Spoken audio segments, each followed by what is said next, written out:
Good morning. Welcome to the Bearded Bama Bushcrafter. Today I'm with one of my friends. We're over at an old home site where he grew up. And he has shared a story with me about seeing a creature when he was a little boy. It's been about, what, 42 years ago, Chris? 42, I was thinking about the other day. 42 years ago. And he was in this area. Didn't you say it was about right here? Yeah, I think right below that big pine. Where this big pine tree is? There was a swing set here he was playing on. Of course, lots changed in 40-something years. Late in the evening or early morning? It was late in the evening, kind of afternoon? My dad wasn't home, so I'm thinking midday. Midday? Home, and then they made me go back outside. He saw something over in these woods, which the woods have gotten thicker with time. And he ran in the house and told his mother, or was it your grandmother? My mother. His mother, that there was a big monkey in the yard. So we're over here today looking around. It's been a while since he's been over here. So we're gonna look and see what we can see here today. It is interesting when you come over and you start looking around, and I don't know if a lot of you folks are not interested, but familiar with the Alabama white thing. And we were standing here and we found this. It looks like hair. Check that out. But it also looks like part of a feather, but that's not feathery. I don't know what that is. Is that something from the Alabama white thing? I know a lot of people here in Alabama, they talk about a bipedal creature that is a Bigfoot type creature, and they call it the Alabama white thing. So that's interesting what we found there this morning. We were walking up and looked down, and we don't know what it is. It could be hair off of a shaggy dog, who knows? But it looks like hair of some sort. We're over here at this home site. It's empty now. Chris's uncle has passed on.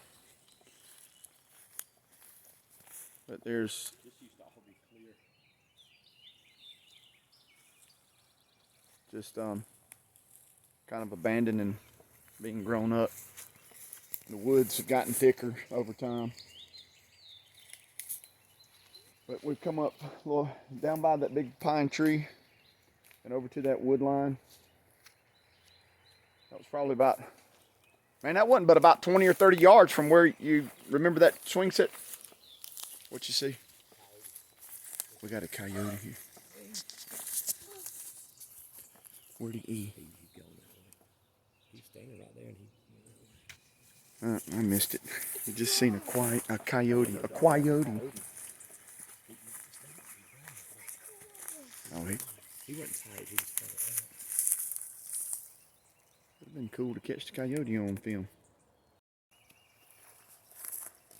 I got the film rolling. You know, it's funny, Chris, when you talk about encounters, it kind of happens when you're least expecting it. Yeah. And these old home sites.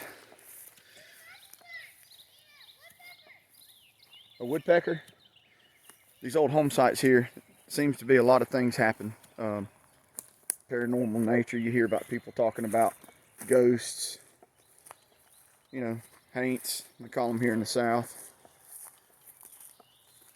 But it's a big interest in Bigfoot and Sasquatch. And here in the Southeast, there are a lot of stories. Chris and I, we went down to the Florida Everglades. We used to make it an annual trip until this past year, with everything getting shut down like it did. So we didn't go. And we have met Dave Sheely personally. And y'all can check out some of those earlier videos when we were down there at the Skunk Ape headquarters. We actually went out with Dave. He took us to the area where he made his famous sighting of an alleged, not a Bigfoot, but what they call skunk apes. And according to Dave, skunk apes are different. He has some casts of footprints, and their toes are, I think they only have 3 or 4 toes, Chris? I think it's 4, kind of like the mock, not mock, but the falk monster in Arizona, not Arizona, Arkansas, Falk County, or wherever that area is. But we're over here where Chris had his sighting.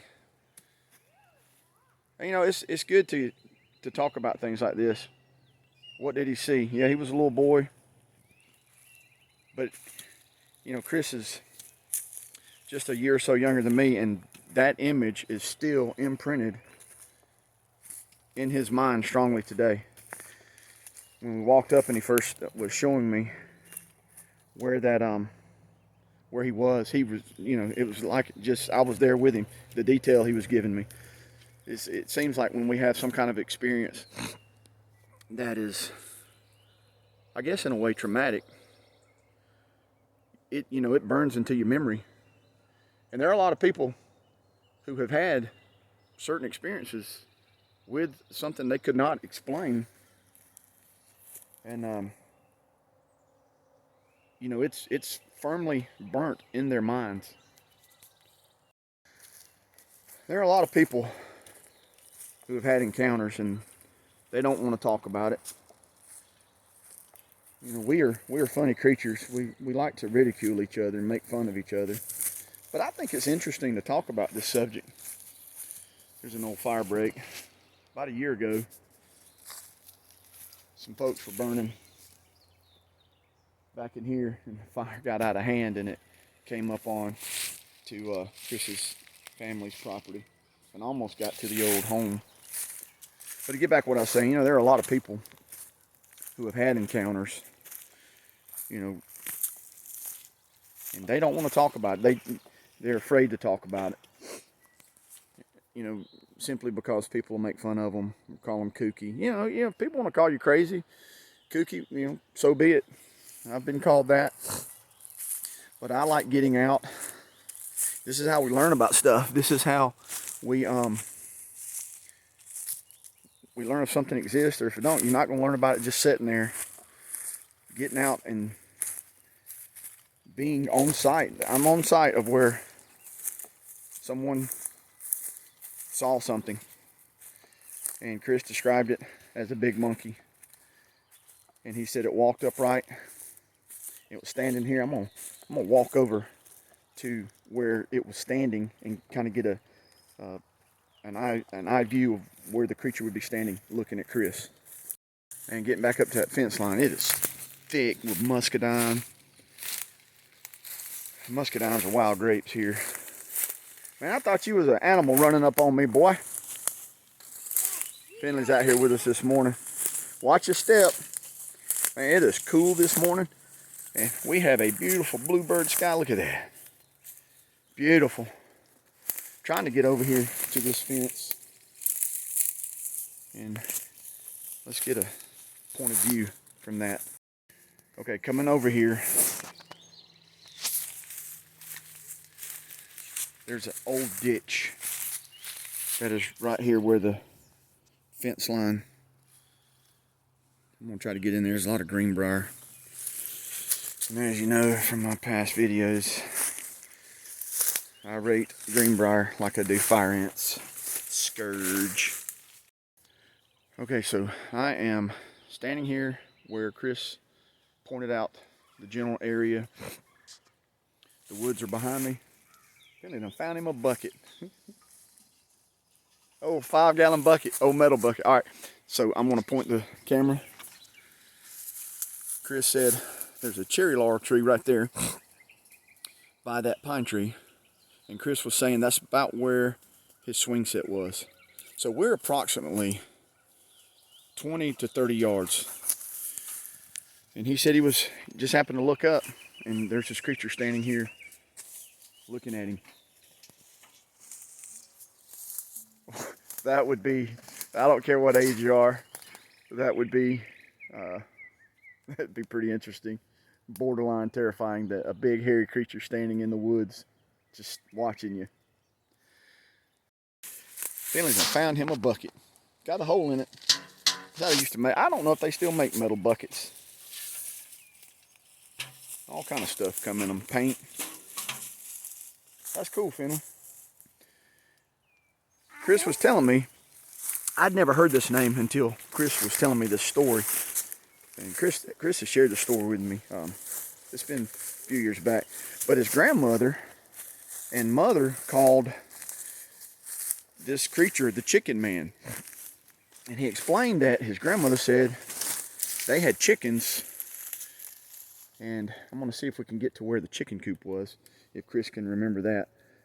But they had chickens, and this thing would come and get eggs, and every now and then would get a chicken. So they called it the chicken man. That's pretty cool. That's a neat name, the chicken man. All right, guys, I'm a tree lover. Who can identify this tree? That's a good ID feature right there. That's a very young seedling. They grow up pretty big, and certain type of drinks made from them. But they grow abundantly here in kind of a sandy to loamy to sandy soil, and they get pretty tall.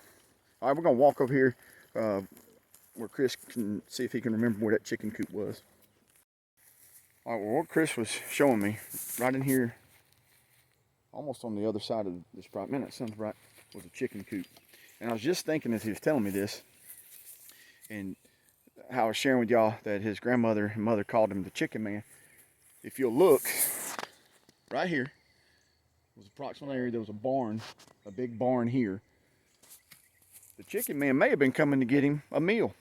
And Chris was over about right in there where those trees are, playing. They had a trailer that they lived in right here. Of course, all that's gone. But what if the chicken man was coming to get him a chicken dinner or some eggs? That's interesting to think about. And then Chris looks up and there's this thing standing, looking at him, staring back at him.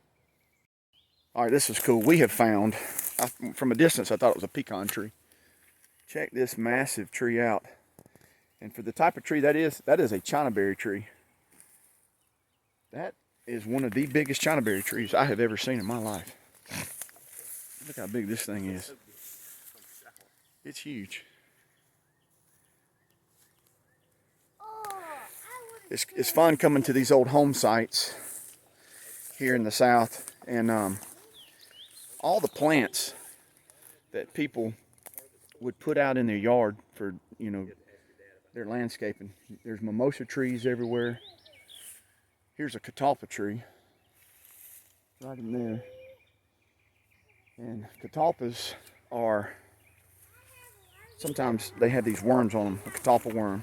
And I can remember getting those, and only certain times they would come out, and you could get those worms and take a wooden matchstick and turn them inside out, and you could catch a mess of fish with those.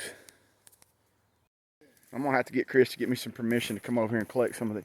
Look at these beautiful rambling roses. Wild roses, people call them here. This time of year they bloom. These things are beautiful. They don't get very big.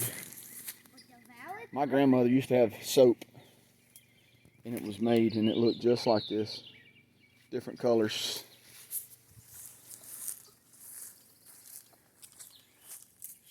Merle loved her some roses. Oh, well over here. There are so many types of plants growing along this old home site.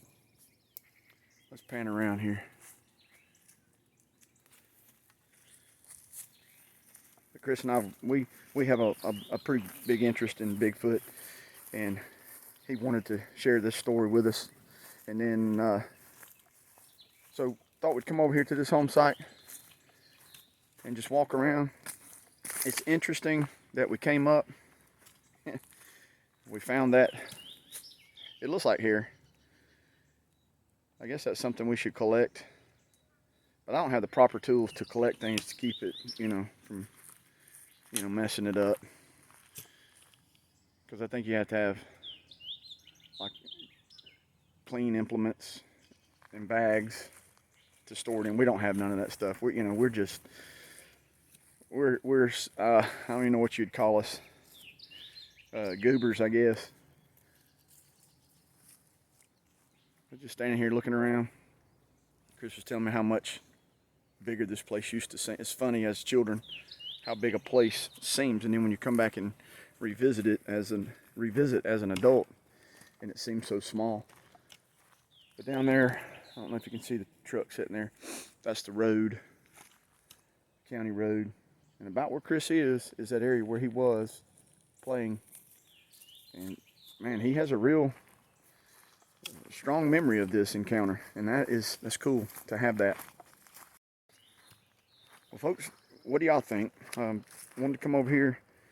I had talked about it in some of my earlier videos that we were going to come to a site. We've got some more things we've got coming up with videos. We're going to some areas here locally that have, which I know some of y'all have been commenting about BFRO, and to stay away from them. But I do know that they have been. I can't say that they come in the area. I guess people have called and reported, and they, documented some encounters. But we're actually going to go to a place. Hopefully we can do that pretty soon. And it's a boat landing down on the river. And I think it was back in the 80s. I could be mistaken. That two men were either they were getting ready to go down the river or they were coming off the river. But it was late in the evening, and they had an encounter with a creature down there and their dog. So we're gonna go to that place soon. But right now, thought we'd come over here, and I'm gonna get back to this spot real quick. We're about to head on out, and it's interesting that hair was right here in this area. This is approximately where Chris was, and man, it looks closer from here. That's weird. Trying to get a line of sight. Yeah, okay, I was a little further down. It was right here where he was on the swing set playing. He was about 8 or 9 years old then. And then the creature was standing just past that pine tree there. And there is a ditch. And Chris remembers it. Like he said, man, I can see that thing standing there. Here's some more of that stuff. I'm not sure what this is. That could be some kind of insulation. But it looks like white hair. Alabama white thing, folks. But that is... what are we finding? Chris has a strong memory of this creature.